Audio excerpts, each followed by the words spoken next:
단도직입적으로 말할게. 채영이가 임신했어. 그러니까 이혼 도장 찍어. 엄마가 수술실에 들어간 지 4시간째. 복도 의자에서 다리 힘이 풀려 앉아 있는데 내 남편이 내 절친이랑 나란히 걸어와서 한 말이에요. 아니, 이 인간이 진짜. 엄마가 위암 수술대에 누워있는 이 병원에서 내 15년 지기 친구 배를 가리키면서 이혼을 통보해요. 그것도 그 옆에서 채영이가 뭐라고 하냐면 사랑은 어쩔 수 없는 거잖아. 시어머니한테 전화하니까 애를 못 낳으니 순순히 나가라고 하고 저도 도저히 못 참겠어서 결단을 내렸습니다. 어떤 결단을 내렸는지 지금 이야기 들려드릴게요. 밤 11시 대학병원 5층 안병동 복도에는 소독약 냄새가 가득했습니다. 저는 엄마 병실 안 접이식 간병 침대 위에 앉아 엄마의 손을 잡고 있었죠. 엄마의 손은 항암 전 검사를 여러 차례 받으시느라 팔뚝까지 멍이 들어 있었습니다. 소임아, 회사는 괜찮냐? 엄마가 잠결에 중얼거렸습니다. 눈도 제대로 못 뜨시면서 저를 걱정하는 말이 먼저 나왔죠. 괜찮아요, 엄마. 자요. 저는 이불을 엄마 턱까지 끌어올려 드리며 대답했습니다. 괜찮지 않았습니다. 7년 동안 시댁에 갈려나간 제 삶이 이 병실 간병의자 위에서 전부 드러나는 것 같았죠. 하지만 엄마 앞에서만큼은 저는 괜찮은 딸이어야 했습니다. 엄마가 다시 잠드신 것을 확인하고 저는 복도로 나왔습니다. 핸드폰을 꺼내 남편 노태경에게 전화를 걸었죠.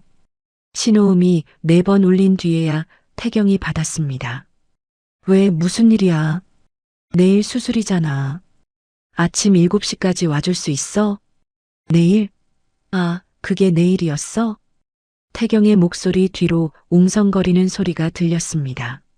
사람들이 여럿 있는 곳 같았고 그 사이로 여자의 웃음소리 같은 것이 얼핏 스쳤죠.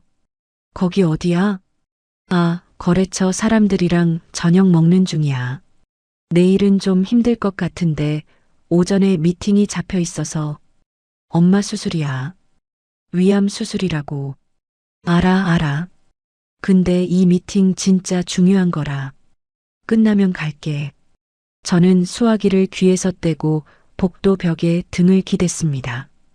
다시 들려오는 여자의 웃음소리. 신경이 곤두서 있어서 잘못 들은 거라고 저는 스스로를 설득했습니다. 알았어. 전화를 끊고 병원 편의점으로 내려갔습니다. 캔커피 하나를 뽑아 복도 벤치에 앉았죠. 새벽 2시 잠은 올 생각을 하지 않았습니다. 핸드폰 화면에 쌓여있던 카드 결제 알림을 하나씩 열어봤습니다.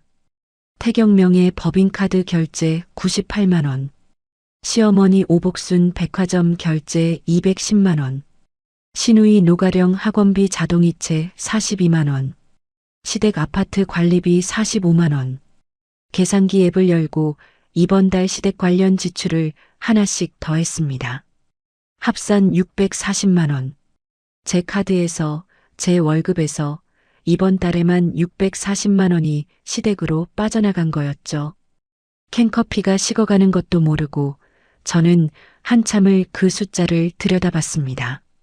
아침 6시 간호사들이 엄마를 수술 준비실로 옮기기 시작했습니다. 엄마가 이동 침대에 실려가시면서 제 손을 꼭 잡으셨죠. 엄마, 금방 끝날 거예요. 저는 웃어 보였지만 엄마의 손을 놓아야 하는 순간 다리에 힘이 풀렸습니다. 간호사가 고개를 갸웃하며 물었습니다. 보호자분 한 분 더 안 오시나요? 저는 입을 열었다가 다물었습니다. 그때 복도 끝에서 허겁지겁 뛰어오는 사람이 보였죠. 엄마의 오랜 동료 박순자 이모였습니다. 순자 이모가 제 손을 덥석 잡으며 숨을 몰아쉬었습니다. 아이고, 내가 늦었지? 금난이가 오늘이라며? 소임아, 걱정 마라. 네 엄마가 얼마나 독한 사람인데. 잘 될 거다. 저는 이모의 손을 잡고 고개만 끄덕였습니다. 말을 하면 울 것 같았거든요. 수술실 앞 대기 의자에 앉았습니다. 1시간이 지나고 2시간이 지나고 3시간째. 저는 가방에서 엄마 수술비 정산 내역서를 꺼냈습니다. 수술비, 입원비, 앞으로의 항암 치료 예상 비용까지. 은행 앱을 열어 제 통장 잔고를 확인했죠. 1200만 원. 결혼 7년 동안 벌어서 모은 돈의 대부분이 태경의 사업 자금과 시댁 생활비로 빠져나간 뒤 제 이름으로 남은 돈은 그게 전부였습니다. 4시간이 지나서야 수술실 문이 열렸습니다. 담당 외과의가 마스크를 내리며 나왔죠. 보호자분이시죠? 수술은 잘 끝났습니다. 다만 주변으로 퍼진 부분은 조직 검사 결과를 좀 더 봐야 합니다. 감사합니다. 감사합니다, 선생님. 저는 허리를 깊이 숙였습니다. 다리가 풀려 의자에 다시 주저앉으려는 순간 병원 로비 쪽에서 익숙한 목소리가 들려왔죠. 고개를 돌렸습니다. 남편 노태경이 걸어오고 있었습니다. 그리고 태경의 반걸음 뒤에 제 15년 지기 절친 문채영이 나란히 서 있었죠. 태경 씨? 채영아? 태경이 표정 하나 바꾸지 않고 제 앞에 섰습니다. 소희마, 할 얘기가 있어. 밑에 카페로 내려가자. 지금 엄마가 방금 수술 끝났는데 오래 안 걸려. 태경이 먼저 돌아섰고 채영은 저와 눈이 마주치자 시선을 피했습니다. 저는 순자 이모에게 엄마를 부탁드리고 두 사람을 따라 1층 카페로 내려갔죠. 카페 구석자리에 셋이 앉았습니다. 채영이 테이블 아래로 자기 배를 감싸는 것이 보였습니다. 태경이 아메리카노를 한 모금 마시고 컵을 내려놓으며 입을 열었죠. 단도직입적으로 말할게. 채영이가 임신했어. 나는 이혼하고 싶다. 제 손에 들려있던 엄마의 수술 동의서 사본이 바닥으로 떨어졌습니다. 저는 태경의 얼굴을 봤고 채영이 얼굴을 봤습니다. 채영이 입술을 깨물더니 저를 똑바로 쳐다보며 말했죠. 소희마, 미안해. 근데 마음은 어쩔 수 없는 거잖아. 5층에는 엄마가 아직 회복실에 누워 계셨습니다. 7년 동안 이 남자의 사업과 집안을 제 돈으로 먹여 살렸습니다. 그리고 제 가장 깊은 비밀과 고민을 나눈 친구가 내 남편의 아이를 가졌다고 말하고 있었죠. 태경이 커피를 다시 들며 말했습니다. 감정적으로 굴지 말고 빨리 정리하자. 서로 좋게. 저는 핸드폰을 꺼냈습니다. 시어머니 오복순에게 전화를 걸었죠. 2번 만에 받으셨습니다. 여보세요, 어머니. 소희마. 태경이한테 다 들었지? 네. 네가 애를 못 낳으니 어쩌겠니? 우리 태경이도 대를 이어야지. 순순히 나가라. 응. 전화를 끊었습니다. 태경과 채영이 카페 테이블에 앉아 제 반응을 기다리고 있었죠. 저는 두 사람을 한번 바라본 뒤 말없이 자리에서 일어났습니다. 병원 복도를 걸으며 핸드폰 카드사 앱을 열었습니다. 내 명의로 발급된 가족카드 목록이 떴죠. 태경법인 경비용 카드, 시어머니 생활비용 카드, 시누이 학비 및 시댁 관리비 통합 카드. 일시정지 버튼을 눌렀습니다. 하나, 둘, 셋. 3장의 카드가 모두 멈췄습니다. 저는 핸드폰을 주머니에 넣고 엄마가 계신 5층으로 올라갔습니다. 엄마 회복실 옆 보호자 대기실로 돌아왔습니다. 딱딱한 간병 의자에 앉아 벽시계를 봤죠. 밤 9시. 엄마는 아직 마취에서 깨어나지 못하셨습니다. 내일 아침 엄마가 눈을 뜨시면 분명 물으실 겁니다. 태경이는 왔었냐고. 저는 입속으로 중얼거렸습니다. 바쁘대요. 그 한마디를 연습하며 밤을 새웠습니다. 다음 날 아침 9시 핸드폰이 울리기 시작했습니다. 화면에 태경의 이름이 떴죠. 저는 받지 않았습니다. 10초 뒤 다시 울렸습니다. 또 태경? 진동이 멈추자마자 문자가 왔죠. 법인카드 결제 안 된다. 뭐 한 거야? 전화 받아. 3분 뒤 세 번째 전화가 왔습니다. 저는 엄마의 링거 속도를 확인하며 핸드폰 화면만 바라봤죠. 벨소리가 끊기고 다시 문자가 왔습니다. 너 지금 장난하냐? 당장 전화 안 받으면 병원으로 간다. 저는 핸드폰을 가방 안에 넣었습니다. 같은 시각 시어머니 오복수는 백화점에 계셨을 겁니다. 나중에 가령이를 통해 들은 이야기였죠. 오복순이 명품관 카운터에서 카드를 내밀었는데 직원이 난처한 표정으로 고개를 저었다고 합니다. 손님, 이 카드가 승인이 안 되는데요. 뭐, 기계가 고장 난 거 아니야? 다시 해봐. 오복순이 목소리를 높이며 카드를 다시 내밀었지만 결과는 같았다고 합니다. 가방을 뒤져 다른 카드를 꺼냈는데 그것마저 제 명의의 가족 카드였다는 것을 그제야 깨달았다고 하죠. 신우이 가령에게도 연락이 갔습니다. 대학원 행정실에서 등록금 자동이체가 반려됐다는 통보를 받은 가령이 제게 전화를 걸어왔죠. 올케, 나 등록금 이체가 안 됐다는데 혹시 카드에 무슨 문제 있어? 카드 정리 중이에요. 정리? 무슨 정리? 내일이 마감인데. 가령아, 나도 지금 병원이야. 나중에 이야기하자. 전화를 끊었습니다. 가령이 생전 처음 자기 통장 잔고를 확인했을 거라는 건 그 뒤로 한동안 연락이 없었던 것으로 짐작할 수 있었죠. 오후가 되자 핸드폰 부재중 전화 목록이 가득 찼습니다.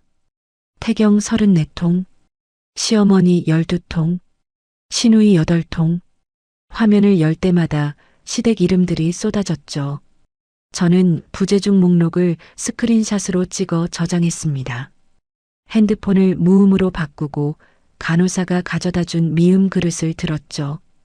엄마, 일어나실 수 있어요? 조금만 드셔야 해요. 엄마가 겨우 눈을 뜨시며 몸을 일으키려 하셨습니다. 제가 등 뒤에 베개를 받쳐드리고 미음을 한 숟갈 떠서 입가에 대드렸죠. 맛도 없는 게 뭘 먹으라고. 이거 드셔야 회복 빨라요. 한 숟갈만 더. 엄마가 억지로 미음을 삼키시는 동안 제 가방 안에서 핸드폰이 계속 진동했습니다. 저는 못 들은 척 미음을 떠드렸죠. 그날 저녁 7시쯤이었습니다. 회복실 밖 복도에서 큰 소리가 들렸죠. 소임아, 나와봐. 태경의 목소리였습니다. 복도에 있던 간호사가 놀라서 돌아봤고 옆 병실 보호자들이 고개를 내밀었죠. 여기가 어딘데 소리를 질러. 카드 당장 풀어. 지금 나한테 보복하는 거야? 저는 병실 문을 닫고 복도로 나갔습니다. 태경이 양복 재킷을 구겨 입은 채 서 있었죠. 넥타이는 풀어 헤쳐져 있었고 이마에 땀이 맺혀 있었습니다. 저는 태경의 팔을 잡고 복도 끝 비상구 쪽으로 끌고 갔습니다. 간호사와 보호자들의 시선이 등 뒤에서 따라왔죠. 비상구 문을 밀고 계단 참에 멈춰 섰습니다.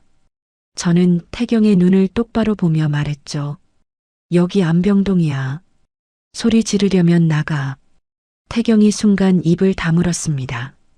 제가 이런 목소리를 낸 적이 없으니까요. 7년 동안 한 번도.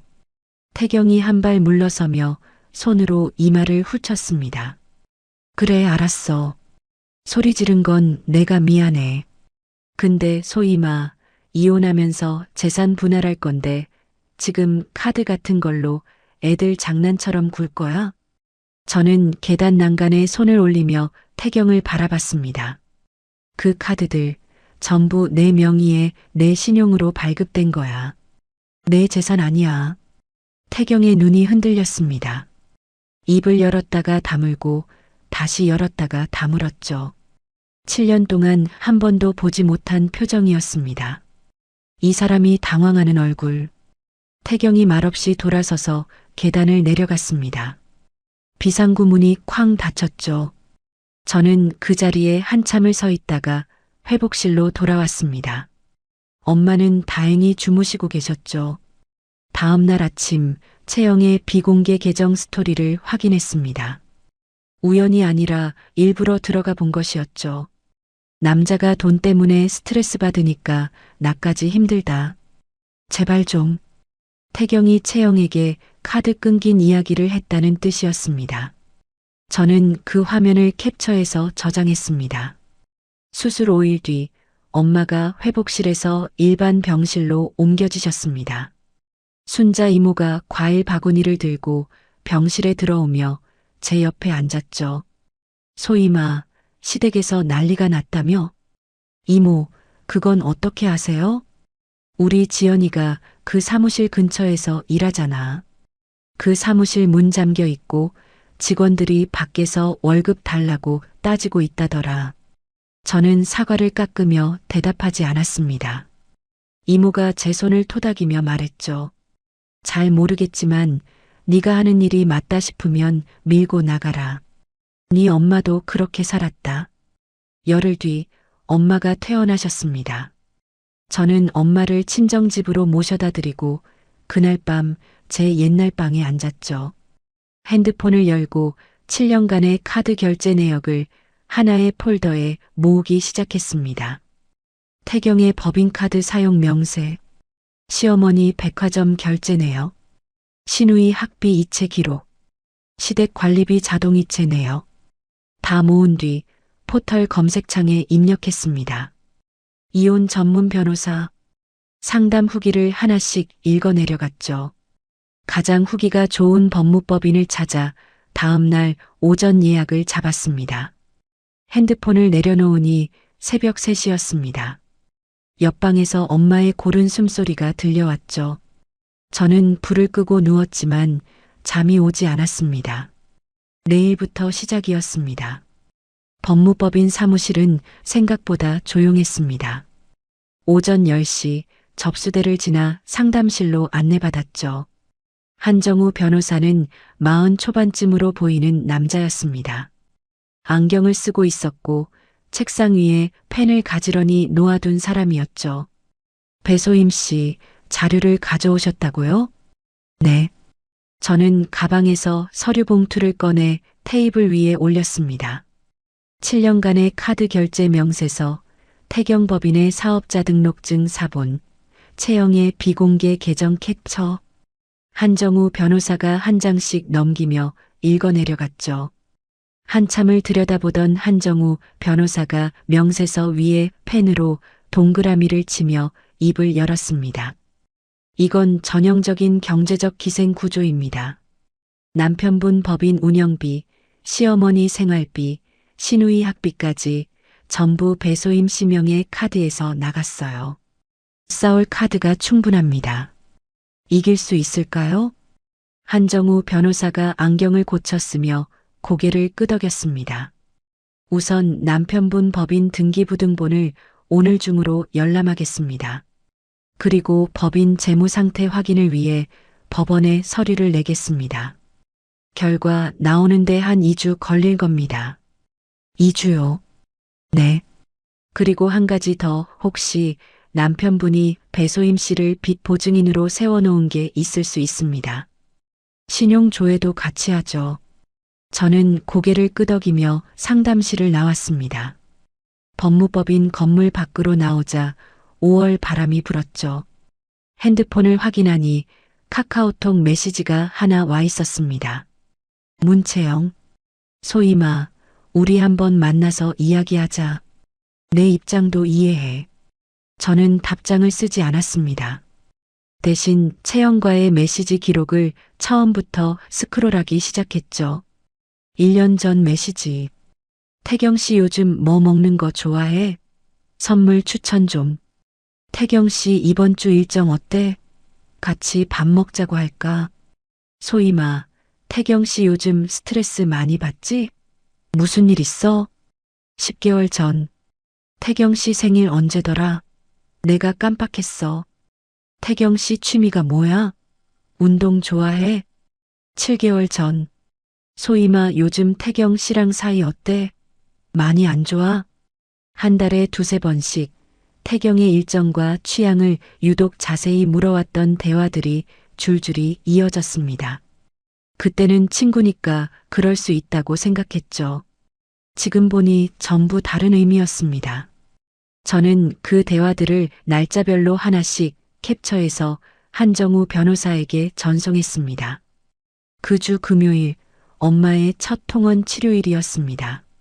새벽부터 엄마를 모시고 병원에 갔죠. 납병동 침대에 누우신 엄마 팔에 주사줄이 연결됐습니다. 30분이 지나자 엄마가 비닐봉지를 움켜쥐고 구역질을 하셨습니다. 저는 엄마 등을 쓸어들이며 옆에 앉아 있었죠.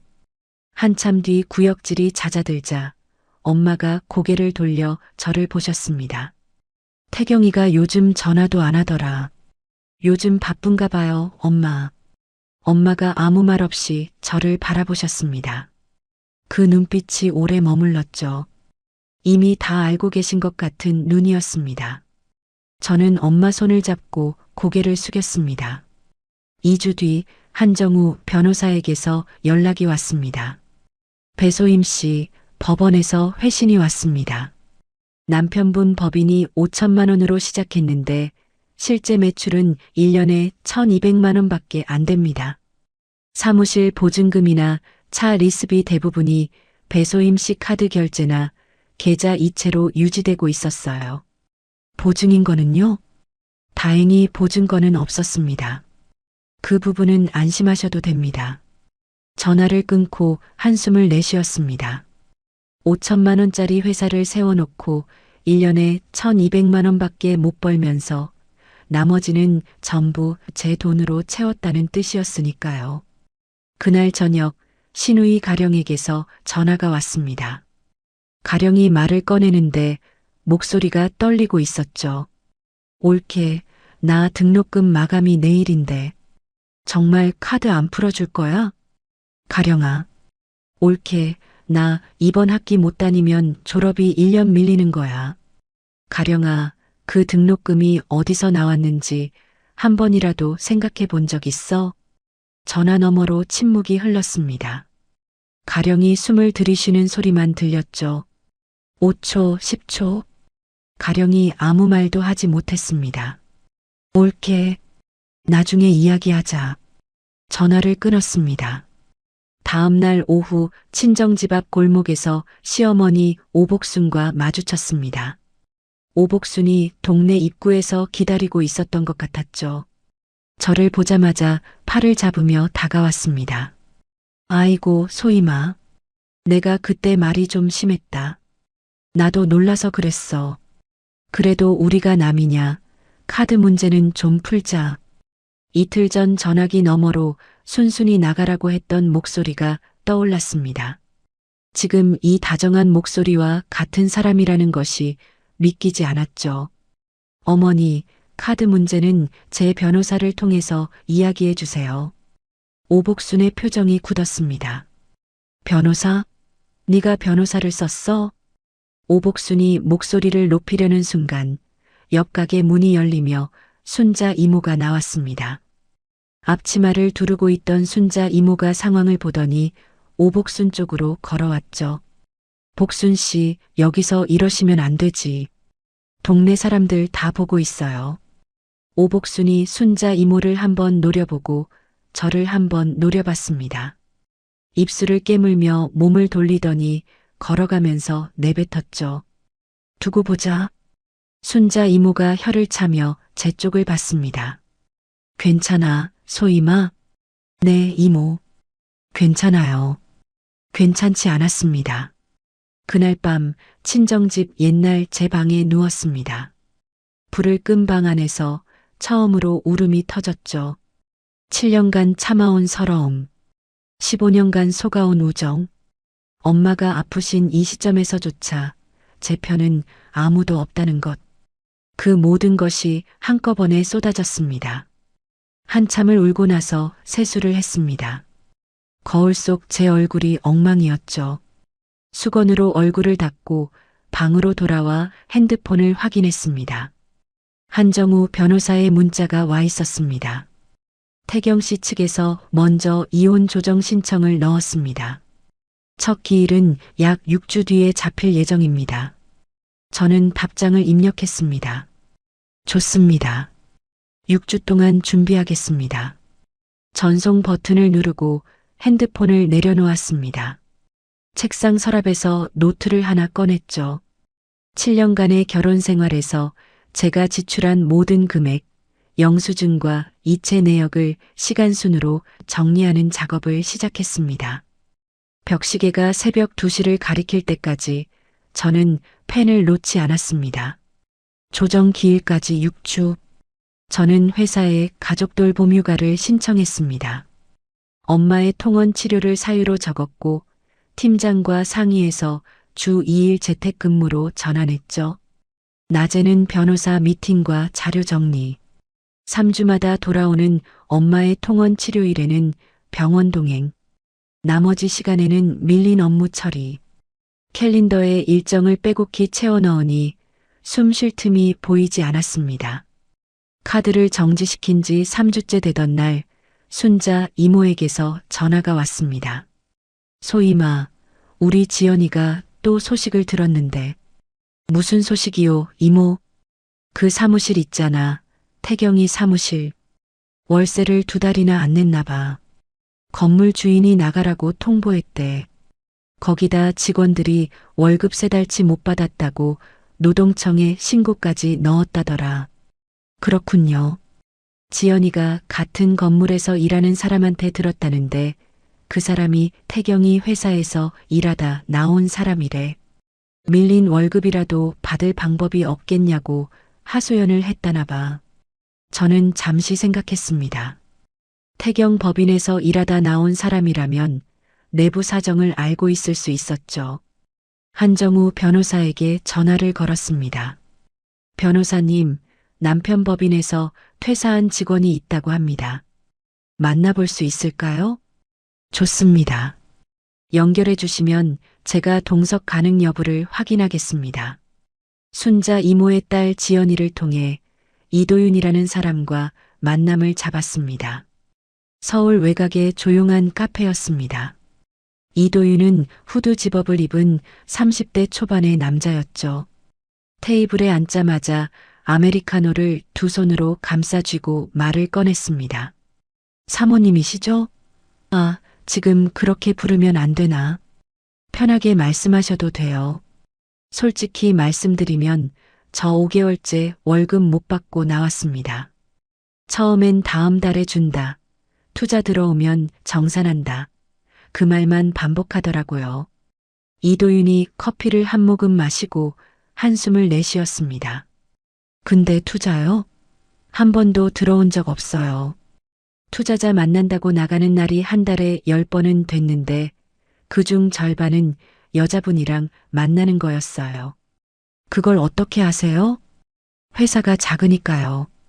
사장님 일정 공유 캘린더에 미팅이라고 적어놓고 위치를 보면 카페나 레스토랑인 거예요. 그리고 돌아오면 법인카드로 결제한 영수증을 저한테 경비 처리에 달라고 맡기거든요. 2인 식사, 매번 2인이었어요. 이도윤이 가방에서 USB를 하나 꺼내 테이블 위에 올렸습니다. 여기 회사 내부 메신저 캡처랑 제가 처리했던 경비 내역 있습니다.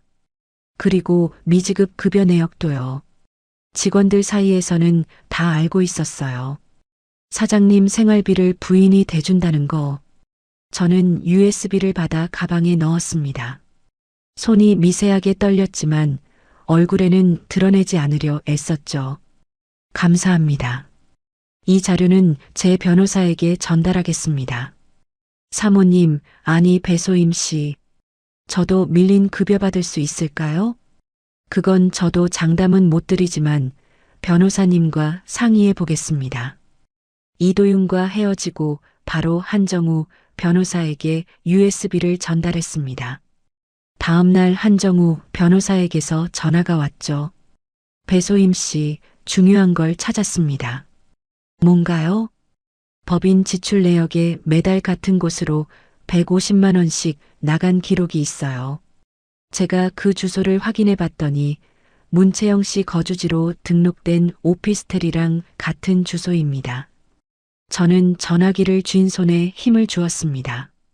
그러니까 제 카드로 결제한 법인 경비가 채영이 월세로 쓰인 거예요? 네. 매달 150만 원씩 기록상 10개월치가 확인됩니다. 총 1,500만 원. 이건 결정적인 증거입니다. 전화를 끊고 창밖을 한참 바라봤습니다. 내 돈으로 내 친구의 집세를 내주고 있었던 겁니다. 내가 야근하고 시댁 생활비 대느라 통장이 쪼그라드는 동안 그 돈이 채영의 오피스텔 월세로 흘러가고 있었다는 것. 알면서도 둘 다 아무렇지 않게 제 앞에서 웃고 있었다는 것. 그 주 금요일 엄마의 2차 통원 치료일이었습니다. 병원 납병동에 엄마를 모셔다 드리고 옆에 앉았죠. 주사줄이 연결되고 약이 들어가기 시작하자 엄마가 다시 구역질을 하셨습니다. 저는 비닐봉지를 받쳐드리고 등을 쓸어드렸습니다. 구역질이 가라앉은 뒤 담당 선생님이 오셔서 말씀하셨죠. 보호자분, 조직 검사 최종 결과가 나왔는데요. 주변 부위에 아주 작은 전이가 있어서 치료를 좀 더 하셔야 합니다. 다만 지금 반응이 좋은 편이라 크게 걱정하실 건 아닙니다. 감사합니다, 선생님. 저는 엄마 쪽을 돌아보며 밝게 웃었습니다. 엄마, 치료 잘 되고 있대요. 몇 번 더 하면 돼요. 걱정 마세요. 엄마가 힘없이 고개를 끄덕이셨죠. 저는 진료실을 나와 복도 의자에 앉았습니다. 간호사가 건네준 치료비 예상 견적서를 펼쳤죠. 추가 치료 비용까지 합하면 적지 않은 금액이었습니다. 재산 분할해서 최대한 받아내야 합니다. 엄마 치료비를 안정적으로 확보하려면 질 수 없었죠. 그 다음 날 저녁 태경에게서 전화가 왔습니다. 카드 정지 이후 처음으로 부드러운 목소리였죠. 소희마, 나야. 말해. 우리 변호사 끼지 말고 둘이 만나서 조용히 정리하자. 예전처럼 대화로. 그 말투. 결혼 초 사업 시작한다며 투자금을 부탁할 때의 그 목소리였습니다. 부드럽고 다정하고 살짝 불쌍한 척을 섞은 그 톤. 할 말이 있으면 변호사를 통해서 해. 소희마, 왜 이래? 우리가 남이야? 남이지. 너가 이혼하자고 했잖아. 수화기 너머로 태경이 길게 한숨을 쉬었습니다. 3초쯤 침묵이 흐른 뒤 태경의 목소리가 낮아졌죠. 후회할 거다. 전화가 끊겼습니다. 저는 핸드폰을 테이블 위에 내려놓고 눈을 감았습니다. 후회. 7년 동안 후회만 삼키며 살아왔는데 더 후회할 게 남아있을까요? 조정 기일 2주 전 한정우 변호사 사무실에서 최종 자료를 정리했습니다. 이도윤에게서 받은 내부 자료와 법원 회신을 합쳐 하나의 파일로 만들었죠. 한정우 변호사가 계산기를 두드리며 말했습니다. 배소임 씨가 결혼 기간 중 시댁에 지출한 총액이 약 3억 8천만 원입니다. 여기에 법인으로 유입된 금액과 문채영 씨 오피스텔 월세까지 합하면 돌려받을 근거가 확실합니다. 3억 8천만 원. 숫자로 보니 현기증이 났습니다. 제 20대 후반부터 30대 중반까지 벌어서 모은 거의 모든 돈이었죠. 자료 정리를 마친 그날 저녁 신우이 가령이 예고 없이 친정집 근처로 찾아왔습니다. 편의점 앞에서 저를 기다리고 있었죠. 패딩 주머니에 손을 찔러 넣고 서 있는 가령의 눈이 빨갛게 부어 있었습니다. 올케, 나 할 말이 있어. 근처 카페로 들어갔습니다. 가령이 라떼를 시켜놓고 한참을 말없이 빨대를 돌리다가 입을 열었죠. 올케, 엄마가 올케 카드로 내 등록금 낸 거, 그때는 진짜 몰랐어. 오빠가 다 번 돈인 줄 알았어. 등록금 마감 지나서 이번 학기 휴학했어. 근데 그것 때문에 찾아온 거 아니야. 가령이 컵을 내려놓고 저를 바라봤습니다. 엄마가 옳게 욕하면서 오빠한테 전화하는 거 옆에서 듣고 있었거든. 매일 그러시는 거야. 그 며느리가 우리 집안을 망하게 한다. 그년이 복수를 한다. 매일 그 소리만 하시는데. 가령의 목소리가 떨렸습니다. 근데 그거 듣다가 내가 뭘 잘못 살았나 싶더라. 내 등록금이 올케 돈이었다는 거잖아. 올케가 번 돈으로 나는 학교 다니고 엄마는 백화점 가고 오빠는 사장님 놀이한 거잖아. 저는 가령의 얼굴을 가만히 봤습니다. 이 사람이 진심인지 시어머니가 보낸 건지. 가령의 부은 눈과 떨리는 입술을 보니 시어머니가 시켜서 온 얼굴은 아니었죠. 가령아, 네가 진심이면 한 가지만 해. 내 오빠한테 진실이 뭔지 물어봐. 진실? 채영이 임신이 진짜인지 물어봐. 가령이 눈을 크게 떴습니다. 저는 자리에서 일어나며 말했죠. 나머지는 네가 알아서 판단해. 카페를 나와 친정집으로 걸어갔습니다. 찬바람이 볼을 스쳤죠. 집에 도착하니 엄마가 거실에서 TV를 보고 계셨습니다.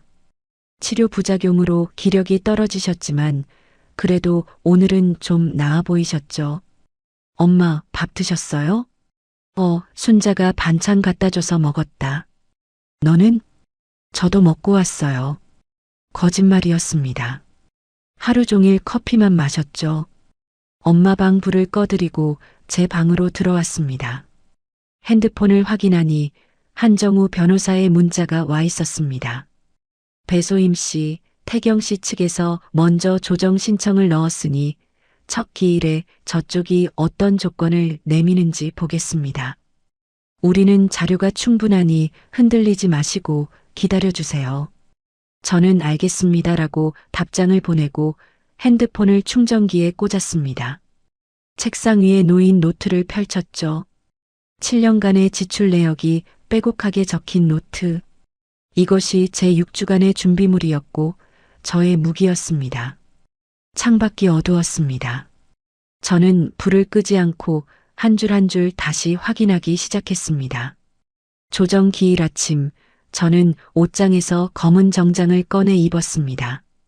거울 앞에 서니 6주 사이 볼이 꺼진 얼굴이 보였죠. 엄마 방에 들러 문을 살짝 열었습니다. 엄마, 저 오늘 중요한 미팅이 있어서 저녁에 올게요. 그래, 밥은 먹고 가라. 나가서 먹을게요. 현관문을 나서며 구두 뒤축을 맞춰 신었습니다. 오늘만큼은 단단해 보여야 했죠. 가정법원 로비에 도착하니 태경이 먼저 와 있었습니다. 검은 정장에 선글라스를 끼고 있었지만 눈 밑 다크서클이 선글라스 아래로 비어져 나왔죠. 태경 옆에 서 있는 중년 남자가 태경의 변호사인 것 같았습니다. 저와 한정우 변호사가 나란히 걸어가자 태경 측 변호사가 제 손에 들린 서류 봉투를 받습니다. 두툼한 봉투 2개.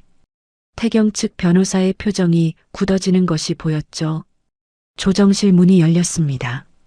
네모난 테이블 한쪽에 저와 한정우 변호사가 앉고 맞은편에 태경과 태경 측 변호사가 앉았습니다.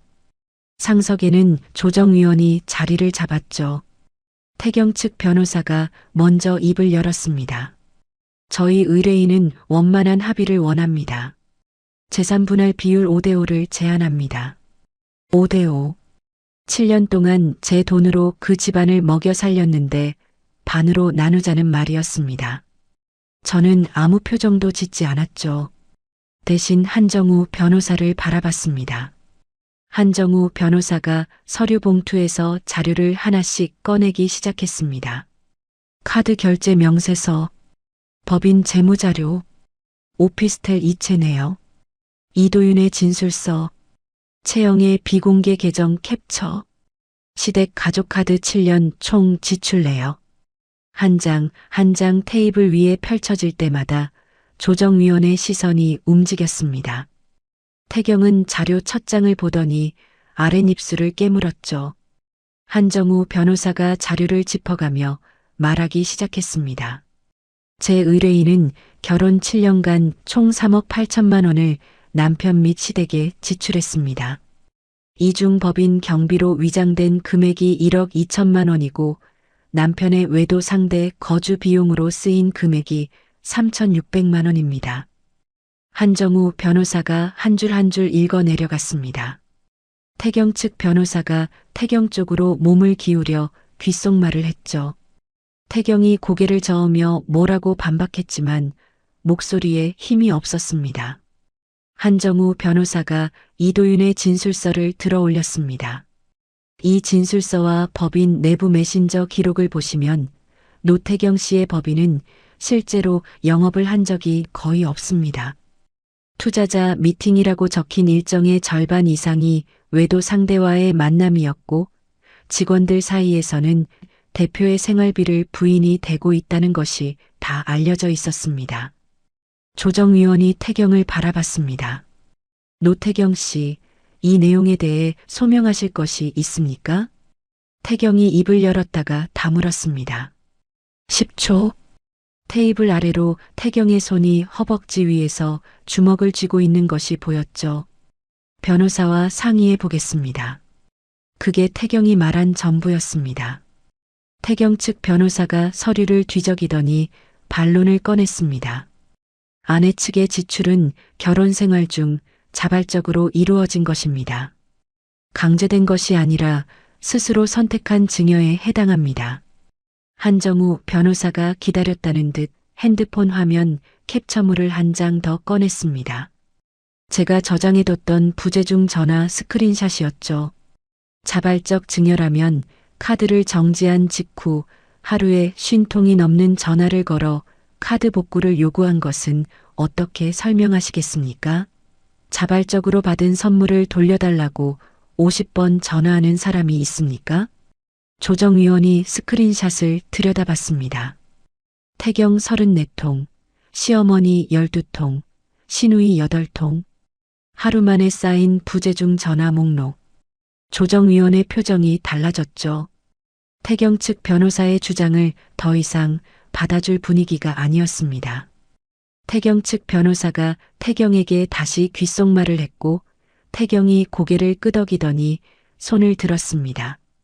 시간을 좀 더 주십시오. 자료를 검토한 뒤 다시 조건을 조율하겠습니다.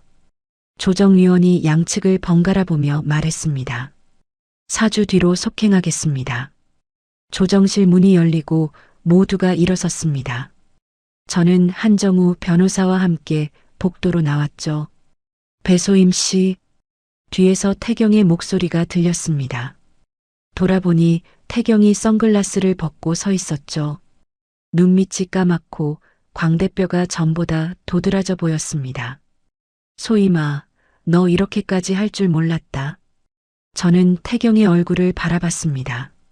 7년간 같은 이불을 덮고 잤던 사람. 그 사람이 낯설었죠. 나도 네가 그렇게까지 할 줄 몰랐다. 태경의 눈이 흔들렸습니다.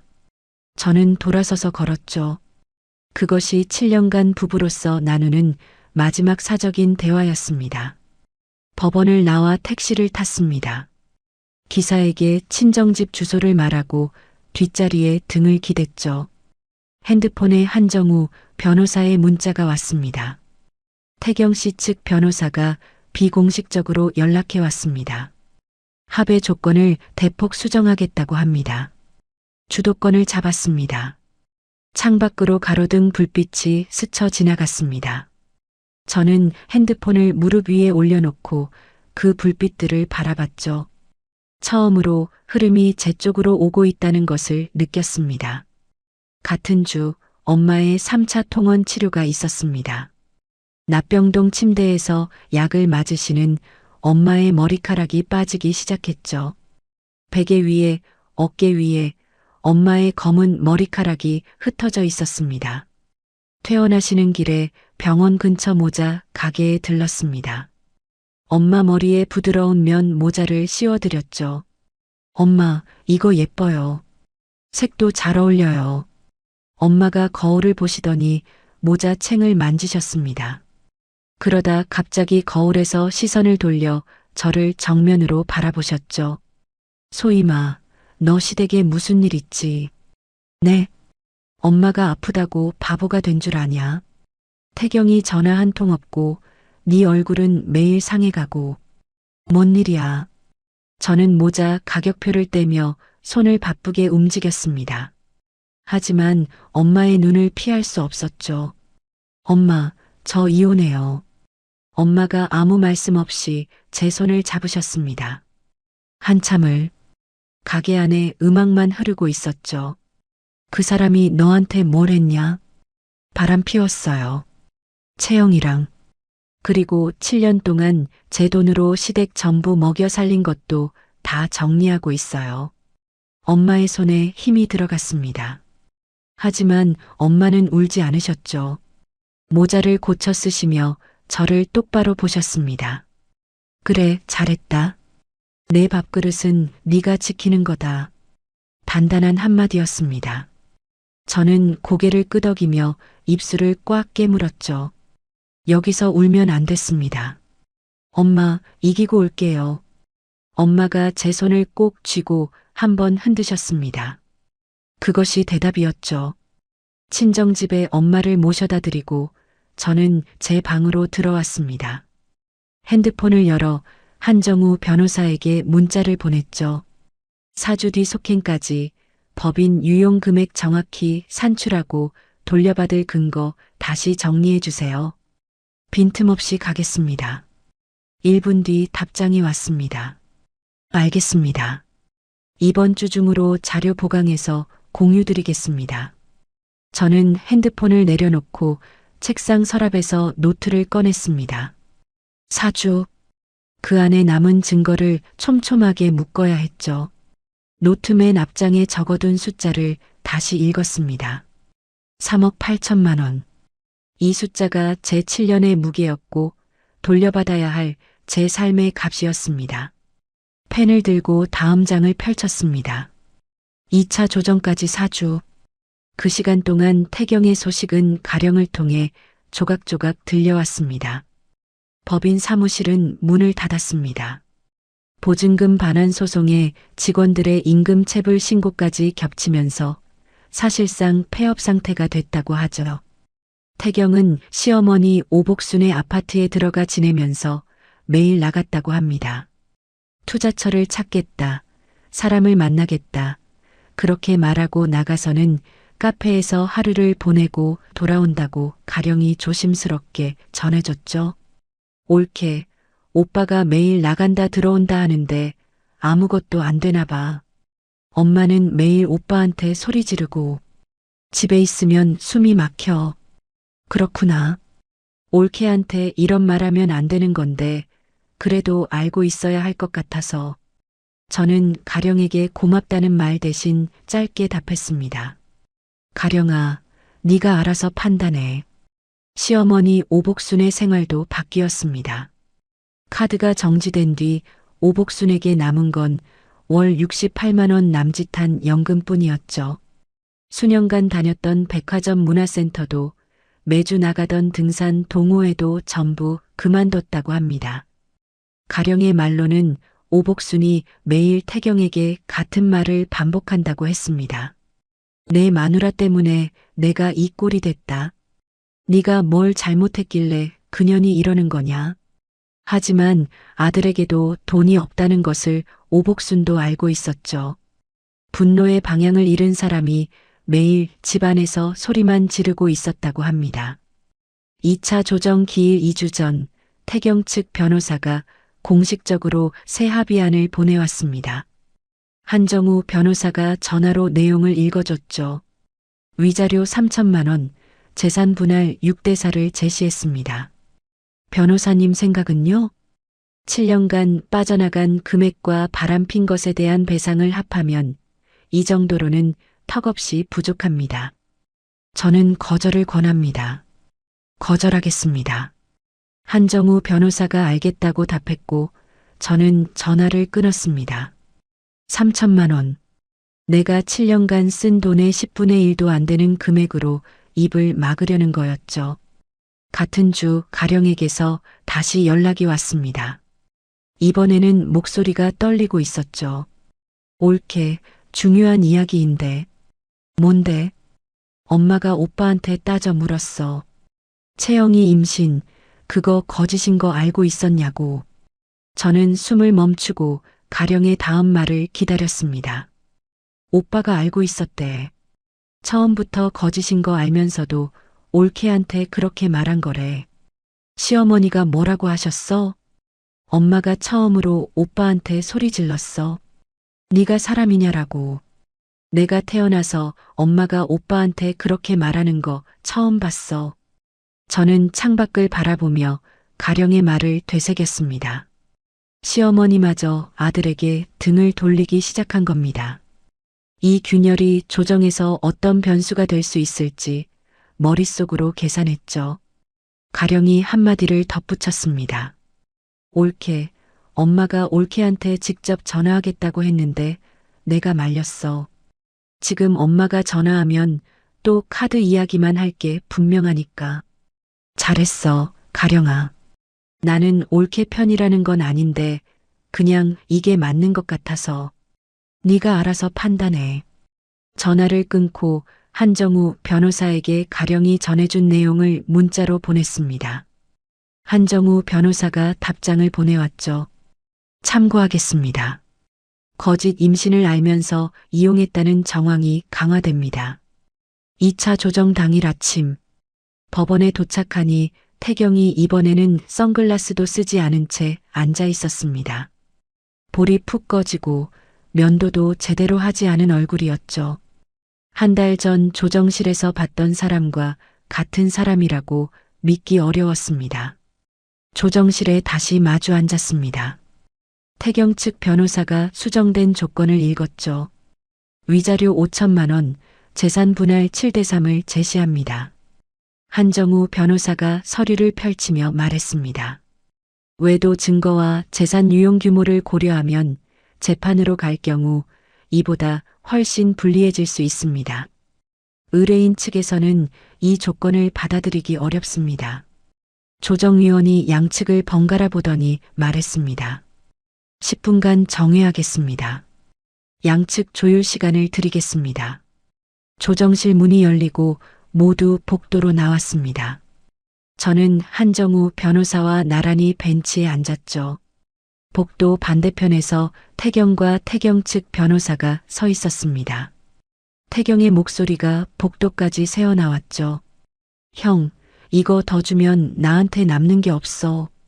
진짜 아무것도 없다고.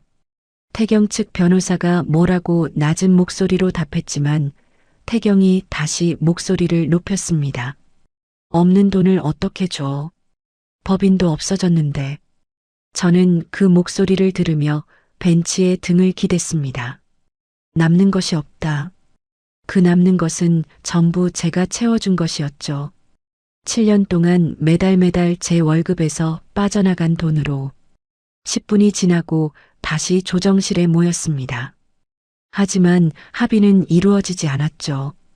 태경 측이 더 이상 금액을 올릴 수 없다고 버텼고 한정우 변호사는 이 조건으로는 서명할 수 없다고 맞섰습니다. 조정위원이 펜을 내려놓으며 말했습니다. 양측의 합의가 불성립되었으므로 이 건은 재판으로 이행됩니다. 태경 측 변호사의 표정이 급격히 어두워졌습니다. 재판으로 가면 모든 증거가 기록에 남고 더 불리한 결과가 나올 수 있다는 것을 알고 있는 얼굴이었죠. 조정실을 나서며 한정우 변호사에게 말했습니다. 재판 가겠습니다. 끝까지 가겠습니다. 한정우 변호사가 고개를 끄덕였죠. 재판 이행까지 약 2개월 정도 소요됩니다. 그 사이 추가 증거를 보강하겠습니다. 2개월.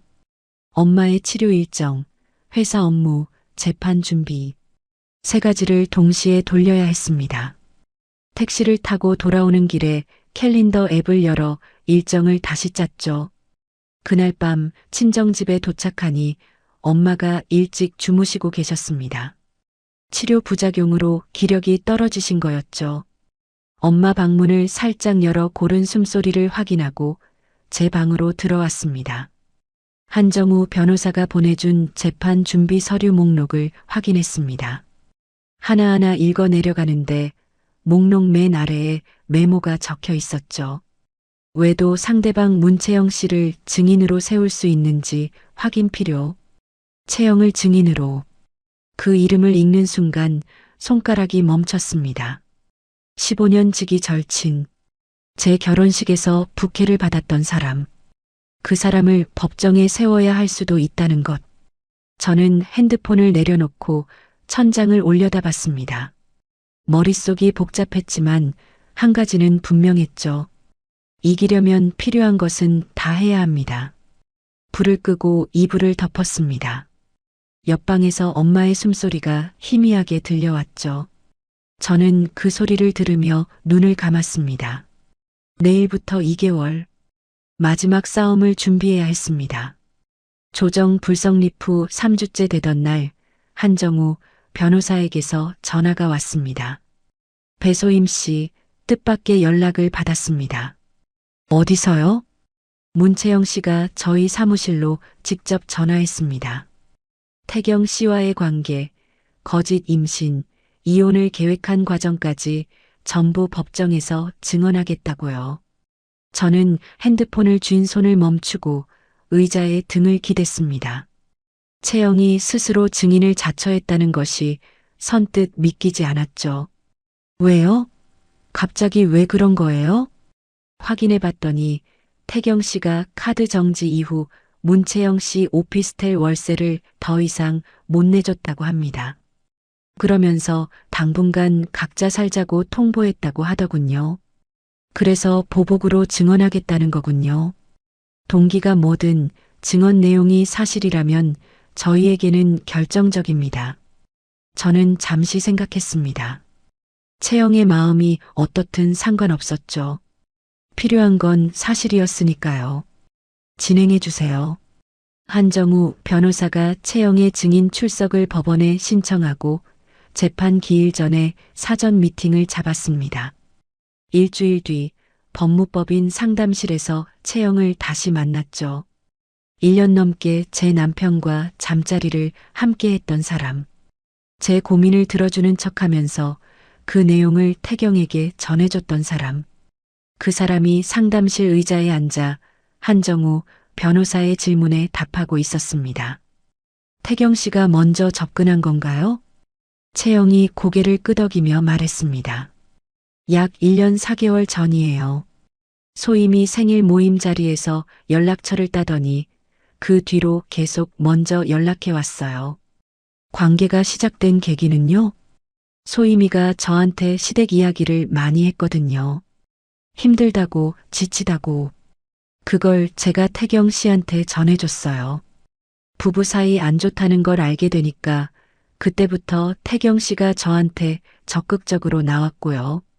채영이 입술을 축이며 계속 말했습니다. 임신은 거짓이에요. 태경 씨가 제안한 거예요. 이혼을 빨리 끝내려면 임신했다고 하면 소임이가 포기할 거라고. 병원에서 배 감싸는 것도 태경 씨가 그렇게 하라고 했어요. 한정우 변호사가 녹음기를 확인하며 고개를 끄덕였죠. 저는 상담실 구석 의자에 앉아 채영의 뒷모습을 바라봤습니다. 미안하다는 말은 하지 않았습니다.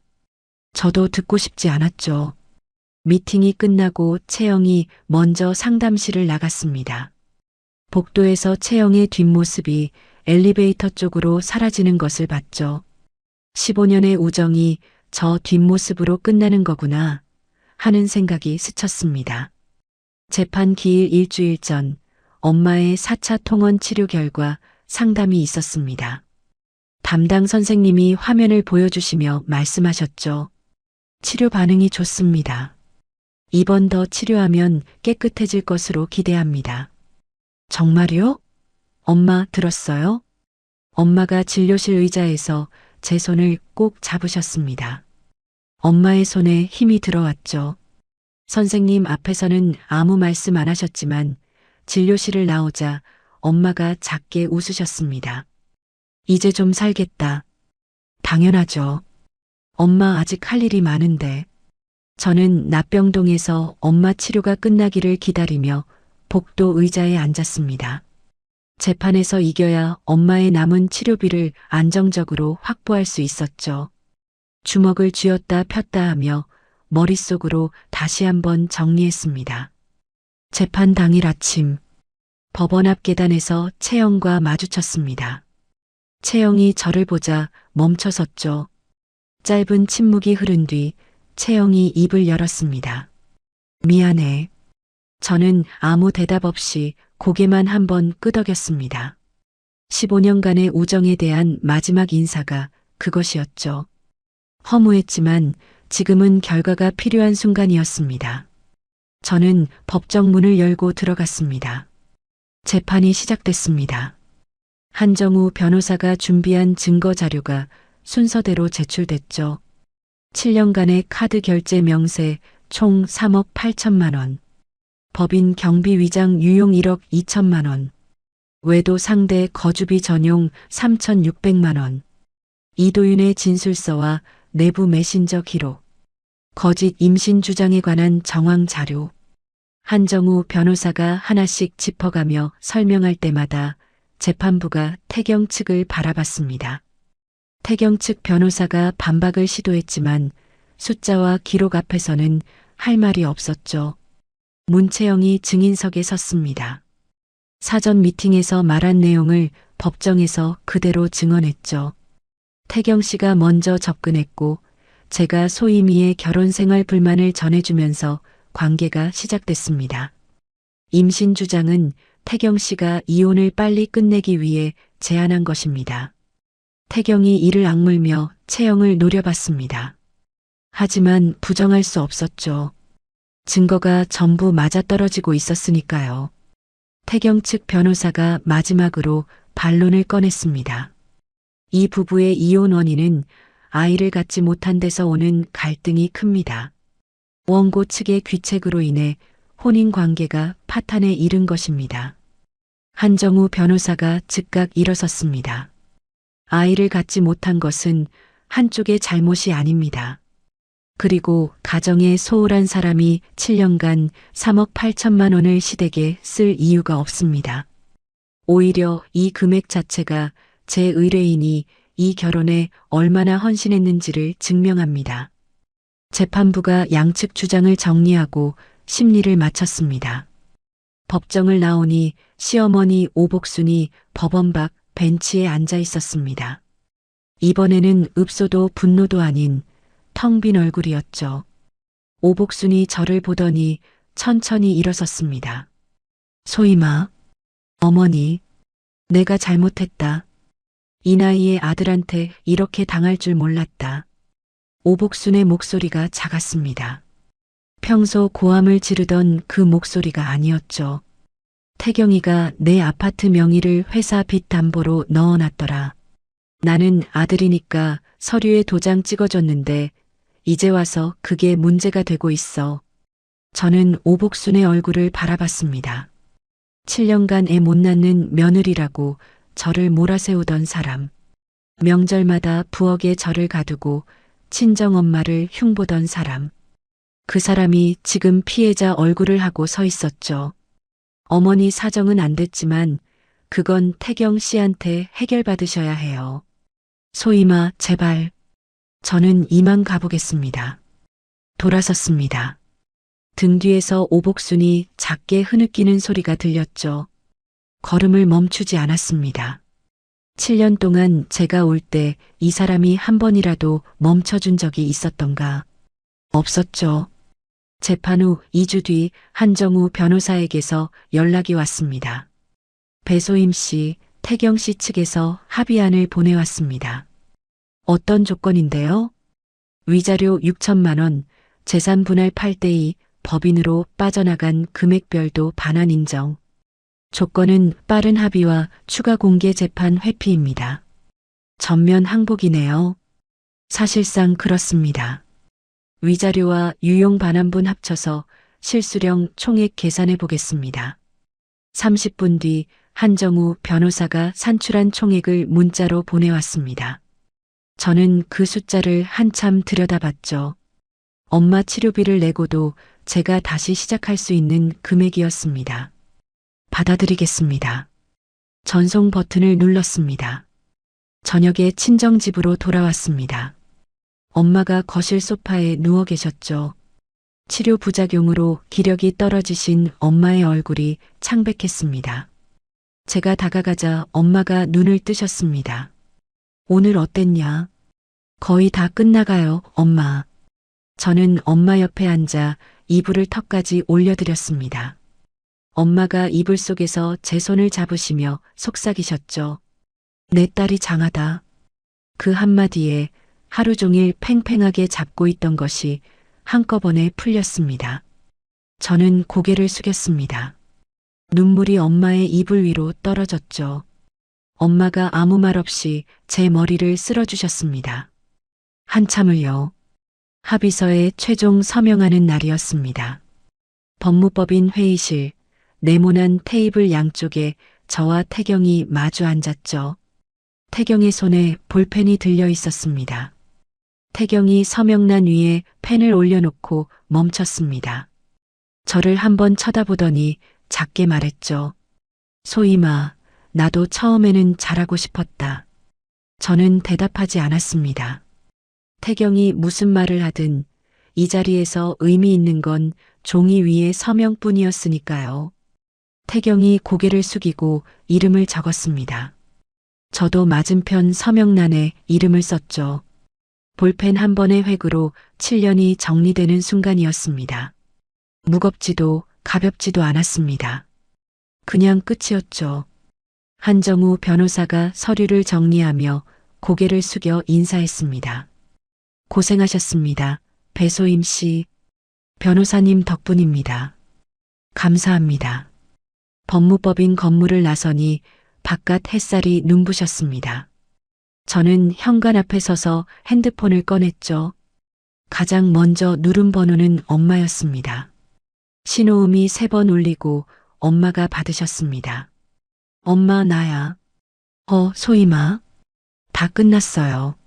수화기 너머로 엄마가 한참 동안 아무 말씀을 안 하셨습니다. 숨소리만 들렸죠. 5초, 10초. 엄마가 코를 훌쩍이시는 소리가 작게 들렸습니다. 그래, 수고했다. 그 3글자가 전부였습니다. 하지만 그것으로 충분했죠. 위자료와 재산 분할금, 법인 유용 반환분이 제 통장에 입금된 날, 저는 은행 앱을 열어 잔고를 확인하고 가장 먼저 한 일이 있었습니다. 엄마의 남은 치료비를 한꺼번에 납부한 거였죠. 저녁에 친정집으로 갔습니다. 엄마가 부엌에서 국을 끓이고 계셨죠. 치료 부작용으로 기력이 없으시면서도 제가 온다니까 국이라도 끓이시겠다고 하신 겁니다. 엄마, 이제 돈 걱정 안 해도 돼요. 엄마가 국자를 들고 돌아보셨습니다. 그 돈 어디서 났냐? 제가 7년간 빌려준 거 돌려받은 거예요. 엄마가 국자를 내려놓으셨습니다. 코끝이 붉어지시더니 고개를 한번 끄덕이셨죠. 말씀은 안 하셨지만 엄마 눈가에 물기가 맺혔다가 사라졌습니다. 밥 먹자. 다 됐다. 엄마가 먼저 식탁으로 가셨습니다. 저는 엄마 뒤를 따라가며 그릇을 꺼냈죠. 한 달 뒤 엄마의 마지막 치료가 끝나는 날이었습니다. 담당 선생님이 엄마와 저를 진료실로 부르셨죠. 치료가 아주 잘 됐습니다. 지금 상태로는 깨끗합니다. 앞으로 3개월 간격으로 검사만 하시면 됩니다. 선생님, 감사합니다. 정말 감사합니다. 저는 허리를 깊이 숙였습니다. 엄마가 옆에서 제 팔을 잡으시며 진료실을 나왔죠. 병원 현관에 순자 이모가 서 계셨습니다. 엄마의 짐을 함께 챙겨주시려고 아침부터 오셨다고 하더군요. 금란아, 이제 졸업이다. 아이고, 순자야. 내 덕에 내가 살았다. 엄마와 순자 이모가 손을 잡고 웃으셨습니다. 병원 현관문이 열리고 바깥 바람이 들어왔죠. 엄마가 한 발 내디드시며 고개를 들어 하늘을 보셨습니다. 아이고, 바람이 이렇게 좋았냐. 저는 엄마의 팔짱을 끼고 나란히 걸었습니다. 이 사람을 지키기 위해 싸운 모든 날들이 지금 이 순간을 위한 것이었다는 걸 느꼈죠. 며칠 뒤 가령에게서 마지막으로 연락이 왔습니다. 올케, 아니 이제 올케가 아니지. 소임 씨, 가령아, 잘 지내? 나는 다음 학기에 장학금 받아서 복학하려고. 오빠는 엄마 집에서 지내는데 매일 싸워. 채영이한테도 완전히 차였대. 그렇구나. 소임 씨, 잘 살아. 너도 잘 살아, 가령아. 전화를 끊고 핸드폰을 내려놓았습니다. 가령의 목소리가 담담했죠. 이 사람은 괜찮을 거라는 생각이 들었습니다. 회사에 정상 출근으로 복귀한 첫날이었습니다. 가족들 봄휴가와 재택 근무를 정리하고 아침 8시 반에 사무실에 들어섰죠. 팀장이 커피 한 잔을 들고 제 자리로 왔습니다. 배 과장, 잘 정리됐어? 네, 이제 일에 집중할 수 있을 것 같습니다. 고생 많았다. 천천히 적응해. 팀장이 커피를 제 책상에 올려놓고 돌아갔습니다. 책상 위에 밀린 업무 파일들이 쌓여 있었죠. 예전 같으면 한숨부터 나왔을 겁니다. 근데 이상하게도 그 파일들이 반갑게 느껴졌습니다. 내 능력으로 내 자리를 지키고 있다는 것. 시댁에서는 한 번도 느껴보지 못한 안정감이었죠. 엄마가 건강을 회복하시면서 시장 반찬 가게에 다시 나가시겠다고 하셨습니다. 아침에 앞치마를 매시는 엄마를 보고 저는 말렸죠. 엄마, 아직 무리하시면 안 돼요. 좀 더 쉬세요. 엄마가 앞치마 끈을 묶으시며 저를 돌아보셨습니다. 내 밥그릇은 내가 지킨다. 누가 그러더라. 제 말이었습니다. 제가 엄마에게 했던 말. 근데 그 말은 원래 엄마에게서 나온 거였죠. 엄마가 평생 그렇게 사셨으니까요. 저는 그 말로 버텨왔던 겁니다.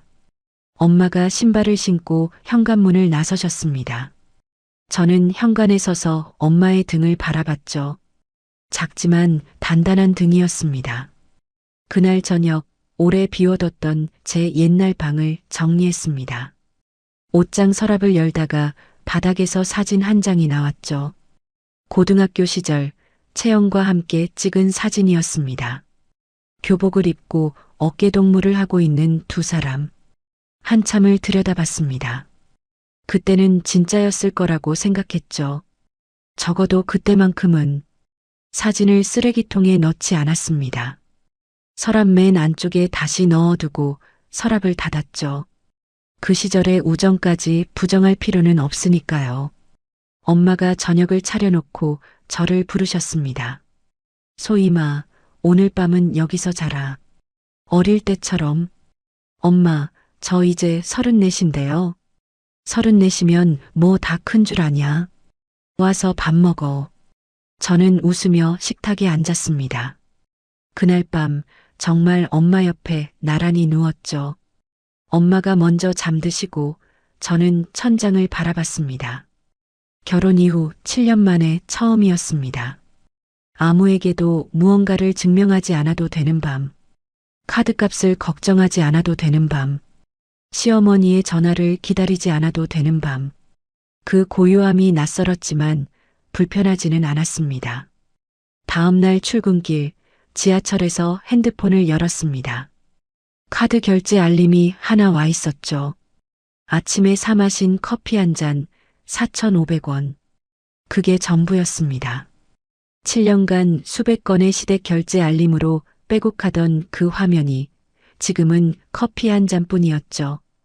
허전하지 않았습니다. 이상하리만치 가벼웠습니다. 이어폰을 꽂고 아무 노래나 눌렀습니다. 창밖으로 아침 풍경이 스쳐 지나갔죠. 건물, 가로수, 횡단보도를 건너는 사람들. 저는 멍하니 그것들을 바라보다가 까닭없이 한번 웃었습니다. 배소임 씨의 사연 여기까지입니다. 7년이라는 시간 동안 자기 밥그릇을 남의 식탁에 갖다 바치며 살았던 사람이 결국 자기 손으로 자기 삶을 되찾아온 이야기였습니다. 쉽지 않았을 거예요. 엄마가 수술대에 누워있는 그 자리에서 이혼 통보를 받고도 울고 주저앉는 대신 카드사 앱을 열었던 그 순간이 이 사람의 진짜 시작이었던 거죠. 그리고 저는 소임씨 어머님이 하신 말씀이 이야기도 제 뇌리에 오래 남을 것 같습니다. 내 밥그릇은 네가 지켜라. 참 쉬운 말 같은데 그게 평생 실천하기는 제일 어려운 말이잖아요. 시청자 여러분은 어떻게 생각하시나요?